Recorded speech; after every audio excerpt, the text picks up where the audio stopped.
तर मित्रांनो, आपल्या भारताला कृषीप्रधान देश असं म्हणलं जातं आणि त्याच देशामध्ये भाजीपाला विकण्यासाठी देखील अडचणी येत आहेत. मित्रांनो, खाली दिलेला व्हिडिओ बघून घ्या, मी नंतर बोलतो. 3,000चं पालं, 8,000ची भात, 2,000चा आंबा, 1,500ची मिरची. तुमचे पैसे सकाळपासून विकलेले, त्याच्यातच गेले. तुमचा जेवणाचा डबा त्याच्यात टाकला. या ठिकाणी बघा,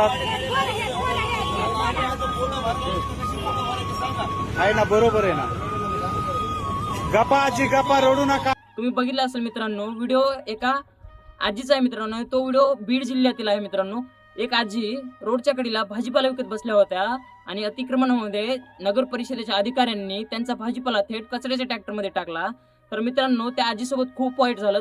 कमीत कमी त्यांचा भाजीपाला मित्रांनो 5,000 ते 6,000 रुपयांचा भाजीपाला थेट त्या अधिकाऱ्यांनी कचऱ्यामध्ये टाकला. त्यासोबत त्यांचे पैसेही आणि जेवणाचा डबाही गेला. शेतकऱ्यांनी भाजीपाला विकायचा तर कुठे विकायचा? नगर परिषदेमध्ये विकायचा का? तो दुसऱ्या शेतकऱ्यांवरती असा अन्याय नाही झाला पाहिजे. यासाठी हा व्हिडिओ जास्तीत जास्त शेअर करा. का तर मित्रांनो, त्या आजीला न्याय मिळाला पाहिजे आणि दुसऱ्या शेतकऱ्यांवरती असा अन्याय नाही झाला पाहिजे यासाठी.